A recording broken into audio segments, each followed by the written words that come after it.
کس نے کرایا؟ اللہ تعالیٰ کو انسان کے ساتھ انٹروڈیوس کس نے کروایا؟ یہ تعارف اللہ تعالیٰ آپ ڈائریکٹ کرواتا ہے۔ اللہ خود انسان کو تعارف کرواتا ہے اور عبادت بھی سکھاتا ہے، اور آدم کو سارے اسما سکھائے، تعارف والا اسم بھی سکھایا۔ اسم سکھانے کے بعد کہا کہ اب تو میری پہچان کر اور دنیا کو کروا۔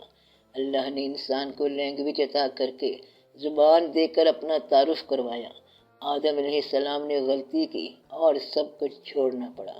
کھیل وہ آپ کرتا ہے، سارے کھیل اللہ تعالیٰ کے اپنے ہیں۔ آپ یہ دیکھو کہ آپ کہاں پر اس قافلے میں شامل ہوئے ہو، اور اس قافلے میں آپ نے وراثت کے طور پر کیا لیا ہے۔ فوت ہونے کا خوف دل سے نہیں نکلتا، اس بارے میں فرمائیں۔ گریز ہی خوف ہے، گریز نہ کرو تو خوف نہیں ہے۔ اللہ سے گریز نہ کرو تو یہ خوف نہیں ہوگا۔ موت کے خوف سے زیادہ یہ تاسف ہوتا ہے کہ جو کچھ گھر جائیداد بنائی ہے وہ چھوڑ کے جانا پڑے گا۔ اگر آپ کو یہ کہہ دیا جائے کہ آپ یہاں سے بہتر جگہ جا رہے ہو تو پھر تاسف بالکل نہیں ہوگا۔ آپ کو موت کا افسوس اس لیے ہوتا ہے کہ بیٹوں سے اور اولاد سے جدائی ہو رہی ہے، اور اگر یہ کہا جائے کہ آپ اپنے ماں باپ سے ملنے جا رہے ہو تو پھر غم کس بات کا؟ میں وہاں صرف اکیلا ہی سرگرداں تو نہیں پھروں گا۔ آپ اکیلے نہیں ہوں گے، یہ یقین کر لیں۔ ماں باپ جنت میں ہوں اور ہمیں جہنم میں بھیج دیا جائے تو آپ جنت میں جائیں گے۔ جہنم کا مذاق ہمیں گوارا نہیں ہے، جہنم ہمارے لیے نہیں ہے۔ اس بات کی سب کی طرف سے استغفار کر لو کہ ہم جہنم میں نہیں جائیں گے۔ یہ اللہ کا فضل ہے اور ہم اس سے فضل مانگنے والے ہیں، ہم اس سے فریاد کرنے والے ہیں۔ اس لیے کبھی جہنم والی باتوں میں نہ آنا۔ ہم سیدھے جنت والے لوگ ہیں، بلکہ یہاں بھی جنت کا کچھ حصہ دیکھ لیا ہے اور باقی وہاں جا کر دیکھ لیں گے انشاءاللہ تعالی۔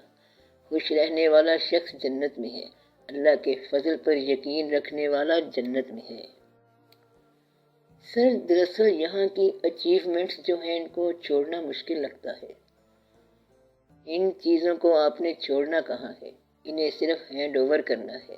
یہ چیزیں آپ نے کسی سے ریسیو کی ہیں اور پھر کسی اور کو ان کا چارج دیں گے۔ آپ روز دفتر جاتے ہو، یہ دفتر آپ نے کسی سے لیا تھا اور اس کا چارج سنبھالا تھا، اور ایک روز چارج دے کر چلے جاؤ گے۔ یہ سب بہت مشکل لگتا ہے، آپ کو چھوڑنا مشکل لگتا ہے۔ آپ نے جو چیز جتنی خوشی سے حاصل کی ہے اسے اتنی خوشی سے دے دو۔ آپ اس قسم کا سوال کرتے ہو، اس کا تعلق مقرر شدہ اصول سے نہیں ہے۔ مقرر شدہ اصول یہ ہے کہ شریعت نے ہر میدان میں آپ کو واضح حکم دے رکھا ہے کہ آپ یہ کرو اور یہ نہ کرو۔ اگر آپ ماننے والے ہو تو آپ کو سوال کی کوئی ضرورت نہیں رہ جائے گی۔ پھر آپ آتے ہو رضائے الہی کی طرف اور اس کا آپ نسخہ پوچھتے ہو۔ اس کے بعد جب نسخہ بتا دیا جائے تو پھر کوئی سوال نہیں رہ جانا چاہیے۔ مثلاً ایک آدمی کہتا ہے کہ حضور پاک صلی اللہ علیہ وسلم کی زندگی میں یہ واقعہ ہوا، لہذا یہ واقعہ ہو سکتا ہے۔ علم تو وہی ہے جو آپ صلی اللہ علیہ وسلم نے فرما دیا ہے۔ حضور پاک صلی اللہ علیہ وسلم کا کوئی ارشاد جب آپ نے سن لیا تو یہ آپ کے علم میں آیا، اب اس پر عمل کرو۔ جب تک اپنے عمل کو اس فرمان کے تابع نہیں کرو گے، علم کے مطابق نہیں ہوگا۔ ہر چند کے الفاظ وہی ہیں، عمل کے تابع نہ ہو تو علم کے مطابق نہیں رہے گا، چاہے لینگویج برابر ہی ہو۔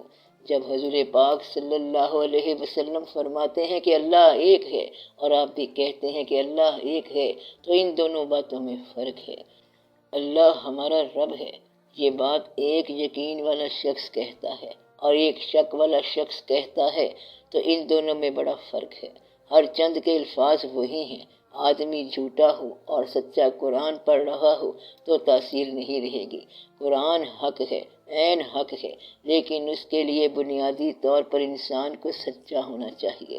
مثلاً آپ یہ دیکھو کہ آپ نے صرف دفتر جانا ہوتا ہے تو لباس بدلتے رہتے ہو، اور معراج شریف پر جانا ہو اور لباس میں پیمد لگا رہے ہوں تو یہ صرف آپ صلی اللہ علیہ وسلم ہی کی شان ہے۔ میرا مطلب ہے کہ آپ لوگ ان جیسی زندگی بسر نہیں کر سکتے۔ اصل علم یہ ہے کہ آپ نے یہ کام کرنا ہے کہ پہلے اپنے عمل کو ان کے عمل کے تابع کر لو۔ اگر وہ عمل تابع نہیں ہوتا تو پھر اور راستہ لو، جیسے ہوتا ہے کرتے جاؤ۔ پھر یہ نہ کہنا کہ ہماری زندگی شریعت کے مطابق ہے۔ آپ صلی اللہ علیہ وسلم اللہ کے محبوب صلی اللہ علیہ وسلم ہوں اور زندگی میں فاقہ ہوں، یہ ان کی شان ہے۔ محبوب پیغمبر ہوں اور ابتلا سے گزر رہے ہوں، ایسا ہو سکتا ہے، ہوا ہے۔ پیغمبر ہوں اور کنویں میں ہوں، ایسا ہو سکتا ہے، ہوا ہے۔ پیغمبر ہوں اور بینائی سے محروم ہوں، ایسا ہو سکتا ہے، ہوا ہے۔ اللہ کہتا ہے کہ غیر اللہ سے محبت نہ کرنا، اور یعقوب علیہ السلام یوسف علیہ السلام کی محبت میں بینائی سے محروم ہو گئے۔ اب آپ یہ بتائیں کہ کیا یوسف علیہ السلام غیر اللہ ہیں؟ کوئی بھی پیغمبر غیر اللہ میں مبتلا نہیں ہو سکتا۔ اگر وہ غیر اللہ کی محبت میں بینائی سے محروم ہوتے تو اللہ کی طرف سے سرزنش ہوتی کہ تم نے ایسا کیوں کیا۔ مگر یوسف علیہ السلام کا قصہ تو احسن القصص ہے، عین منشاء ایزدی ہے۔ جب یہ راز آپ کو سمجھ نہیں آتا تو دقت ہو جاتی ہے۔ یعقوب علیہ السلام حضرت یوسف علیہ السلام کی محبت میں بینائی سے محروم ہوئے۔ یہ اپنے بیٹے کی محبت جو ہے یہ ہرگز غیر اللہ کی محبت نہیں ہے۔ غیر اللہ کیا ہے اور کیا غیر اللہ سے محبت روا ہے؟ یہ محبت عین رضائے الہی میں شامل ہے۔ یہ واقعہ احسن القصص ہے اور اللہ کا پسندیدہ قصہ ہے۔ اس واقعے کو غیر اللہ کسی جگہ نہیں کہا گیا۔ دو پیغمبر غیر اللہ نہیں ہو سکتے، باپ بھی پیغمبر اور بیٹا بھی پیغمبر۔ یہاں سے آپ کی مشکل شروع ہو جاتی ہے اور چیزیں آپ کو مشکل لگتی ہیں۔ یہاں سے آپ کی پہچان ختم ہو جاتی ہے۔ اللہ تعالیٰ کہتا ہے کہ مجھ سے دعا کرو کہ مجھے سیدھی راہ دکھا، صراط مستقیم، یعنی ان لوگوں کی راہ جن پر تیرا انعام ہوا۔ تو سیدھی راہ صرف انعام یافتہ لوگوں کی راہ ہے۔ کیا انعام یافتہ لوگ غیر اللہ ہیں؟ ہرگز نہیں ہے۔ نوح علیہ السلام کا بیٹا غیر اللہ ہو سکتا ہے، وہاں دعا منظور نہیں ہوتی۔ یہ فرق پہچانو، نہیں پہچانو گے تو پھر کہو گے کہ مشکل ہے۔ اللہ ایک ہے اور باقی ہر شے غیر اللہ ہے، لیکن عین اللہ بھی ہو سکتی ہے۔ اللہ تعالیٰ درود پڑھتا ہے، اللہ اور اس کے فرشتے ہمہ حال حضور پاک صلی اللہ علیہ وآلہ وسلم پر درود بھیجتے ہی چلے جا رہے ہیں۔ ایسی باتوں کے متعلق اپنے عقیدے کی اصلاح کرو، پھر مشکل نہیں ہوگی۔ وہ ذات گرامی کیا ہے جس پر ہمہ حال درود پڑھا جا رہا ہے؟ آپ کو بھی درود کا حکم ہے۔ کہیں ان کو اپنی طرح بشر نہ سمجھ لینا۔ انا بشر مثلکم، یعنی میں تمہاری طرح کا بشر ہوں، حکم ہے، لیکن اتنا بھی مثلکم نہیں ہے جتنا آپ نے سمجھ رکھا ہے۔ یہ ادب کا اعلیٰ مقام ہے۔ حضور پاک صلی اللہ علیہ وسلم کا جو نام ہے، جو ان کا اسم محمد ہے صلی اللہ علیہ وسلم، یہ آپ کا ایمان ہے۔ اب آپ دیکھو کہ کتنا فرق ہے۔ حضور پاک صلی اللہ علیہ وسلم کا نام جو ہے وہ آپ کا کلمہ ہے۔ اتنا مثلکم کیسے ہو سکتا ہے؟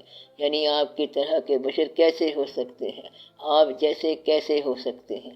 آپ صلی اللہ علیہ وسلم کا نام ہے اور ہمارا کلمہ ہے، ہمارا ایمان ہے اور ہماری عاقبت ہے۔ یہ فرق ہے اور اس فرق کو پہچانو، پھر مشکل نہیں ہوگی۔ اس لیے کوئی بھی فیصلہ کرنے میں جلدی نہ کرنا۔ شریعت کے معاملے میں سب انسان برابر ہیں، لیکن اتنے بھی برابر نہیں ہوتے۔ بات سمجھ آئی؟ اللہ کے علاوہ ہر شے غیر اللہ نہیں ہے۔ بس یہ سمجھو کہ غیر اللہ وہ ہے جو اللہ کے راستے سے روکے، باقی سارا راستہ اللہ کا راستہ ہے اور عین حق ہے۔ جس استاد نے قرآن پڑھا دیا وہ غیر اللہ نہیں، کیونکہ وہ تو اللہ کی راہ دکھا رہا ہے۔ وہ جو یعقوب علیہ السلام کی اپنے بیٹے یوسف علیہ السلام کے لیے فطری محبت ہے، اس نے انہیں مجبور کیا اور وہ روتے رہے اور بینائی ضائع کی۔ آپ سے درخواست ہے اس پر روشنی ڈالیں۔ یہ واقعہ قرآن مجید میں پروڈیوس ہوا اور اس کے متعلق اللہ تعالیٰ نے شروع میں ہی فرما دیا کہ احسن القصص ہے، یعنی سب سے بڑا اور خوبصورت واقعہ ہے۔ اس واقعے میں غیر اللہ کی بحث نہیں ہے، اس میں یوسف علیہ السلام کی بھی تعریف ہے اور ان کے باپ کے ساتھ ہونے والا واقعہ بھی ہے۔ اس میں پہلی بات یہ بتائی گئی کہ یعقوب علیہ السلام نے اپنے بیٹے کو اللہ کے سپرد کرنا تھا اور یہ ذمہ داری ان کے بھائیوں کے ذمہ نہیں لگائی۔ پھر بینائی چلی گئی۔ بیٹے کی جدائی میں رونا فطری بات تھی۔ ایک پیغمبر کے دل میں جو فطری محبت پیدا ہو گئی ہے وہ غیر اللہ نہیں ہو سکتی۔ اللہ تعالیٰ کے حبیب صلی اللہ علیہ وسلم کے دل میں امت کی محبت پیدا ہو گئی ہے تو پھر امت غیر اللہ نہیں ہے۔ غیر اللہ وہ ہوتا ہے جو اللہ کی راہ کو روکے، وہ غیر اللہ نہیں ہے جو اللہ کے راستے کی طرف لے جائے۔ اس کی پہچان یہ ہے کہ جو آدمی اللہ کے قریب ہے اس کے دل میں رہنے والی چیز غیر اللہ نہیں ہو سکتی۔ اللہ والے کے دل کی یاد غیر اللہ نہیں ہو سکتی۔ اللہ والا ہے ہی وہی جس کا دل اللہ کی طرف ہو۔ ایسے شخص کے دل میں جو چیز ہوتی ہے وہ اللہ کے خلاف نہیں ہو سکتی۔ آسان سی بات ہے۔ یعقوب علیہ السلام پیغمبر ہیں، ان کی محبت غیر اللہ نہیں ہے۔ حضور پاک صلی اللہ علیہ وسلم کی محبت غیر اللہ نہیں ہو سکتی۔ آپ کی اپنے ماں باپ سے محبت غیر اللہ نہیں ہے۔ اللہ تعالیٰ فرماتا ہے کہ تم ماں باپ کی اطاعت کرو، ان کے آگے اف نہ کرو، جھٹکی نہ دو، نرم لفظ میں بات کرو۔ اب اگر آپ ماں باپ کی اطاعت کرتے ہو تو یہ غیر اللہ نہیں ہے۔ بات یہ ہے کہ عبادت صرف یہی نہیں جو آپ شریعت کے ارکان پورے کرتے ہو، بلکہ اللہ کے ہر حکم کو ماننا عبادت ہے۔ اللہ تعالیٰ کے جو احکام آپ کو زندگی کے حوالے سے ملیں ان سب کا ماننا عبادت ہے۔ ضروریات کے حوالے سے بھی ہوں تو بھی ان کا ماننا عبادت ہے۔ بزرگوں کا ادب بھی عبادت میں شامل ہے۔ یہ شریعت نے جو عبادت مقرر رکھی ہے یہ اسلامی معاشرے کے قیام کا ذریعہ ہے اور فرض ہے۔ اس کے علاوہ آپ کی مسجد کے باہر والی جو زندگی ہے اس کو مسجد کے اندر والی زندگی کے برابر کر دو۔ اگر مسجد میں اللہ کے قریب ہے تو باہر بھی اللہ قریب رہنا چاہیے۔ مسجد میں اللہ کے قریب ہیں تو مسجد کے باہر بھی قریب رہیں۔ انسان دعا میں یہ سمجھتا ہے کہ اللہ بہت قریب ہے اور گناہ کے وقت سمجھتا ہے کہ اللہ بہت دور ہے۔ اس مقام پر آ کر انسان جھوٹا ہو جاتا ہے۔ اللہ قریب ہے اور ہمیشہ ہی قریب ہے۔ زندگی میں آپ اللہ کو قریب رکھو۔ اللہ کو دعا کے وقت قریب سمجھنے والا زندگی میں بھی اللہ کو قریب سمجھے۔ اللہ کی راہ انعام یافتہ لوگوں کی راہ ہے۔ جن لوگوں پر آپ کے خیال میں انعام ہوا ان پر کیا انعام ہوا ہوگا؟ آپ کے خیال میں کیا کوئی انسان ہے جو انعام یافتہ ہو؟ اگر آپ کا یقین ہے کہ کوئی ایسی شخصیت گزری ہے جسے آپ رحمت اللہ علیہ بھی کہتے ہیں تو وہ انعام یافتہ ہے۔ یہ یقین ہونا چاہیے۔ آپ نے اس شخصیت کے بارے میں کیسے معلوم کیا؟ اپنے یقین کے ذریعے۔ اور اب آپ کا اپنے بارے میں کیا خیال ہے؟ ابھی تو ان کا فیصلہ قیامت کے دن ہونا ہے، لیکن آپ نے خود فیصلہ کر دیا کہ وہ بخشے گی اور ان کی فلاح ہو گئی۔ جس عمل کی وجہ سے فلاح ہو گئی ہے وہ عمل آپ اپنے لیے کرو۔ داتا صاحب رحمت اللہ علیہ کے بارے میں کیا خیال ہے؟ کیا وہ انعام یافتہ ہیں؟ کوئی چیز ضرور ہے جو ان لوگوں کو انعام یافتہ کرتی ہے، بس یہ راز ہے۔ جس طرح وقت سے پہلے، قیامت سے پہلے، حساب کتاب سے پہلے آپ کو یقین آ گیا کہ وہ فلاح پا گئے اور ان پر انعام ہو گیا، اسی طرح آپ اپنے بارے میں اسی زندگی میں فیصلہ کر کے جانا۔ یہ ہے راز، یہ نسخہ بتا رہا ہوں، فیصلہ کر کے جانا تاکہ انعمتا علیہم کے خزانے میں شامل کیے جاؤ۔ آپ یہ سمجھ لو کہ جس آدمی کی رخصت کے وقت 40 آدمی گواہی دے دیں کہ یہ خیریت کے ساتھ گیا ہے، سمجھو کہ اس کی خیریت ہے۔ گویا کہ مرنے سے پہلے اپنے 40 گواہ ضرور بنا لینا جو آخری وقت گواہی دے دیں کہ یہ اچھا آدمی ہے۔ اس گواہی کا واقعہ جنازے کے وقت شروع ہو جاتا ہے۔ لوگ بڑے بے باک ہوتے ہیں اور لوگ بڑے تیز ہوتے ہیں۔ دعا کریں اللہ تعالی ہم سب پر اور ان پر بھی جو لوگ یہاں نہیں ہیں اپنا فضل و کرم عطا فرمائے۔ آمین یا رب العالمین۔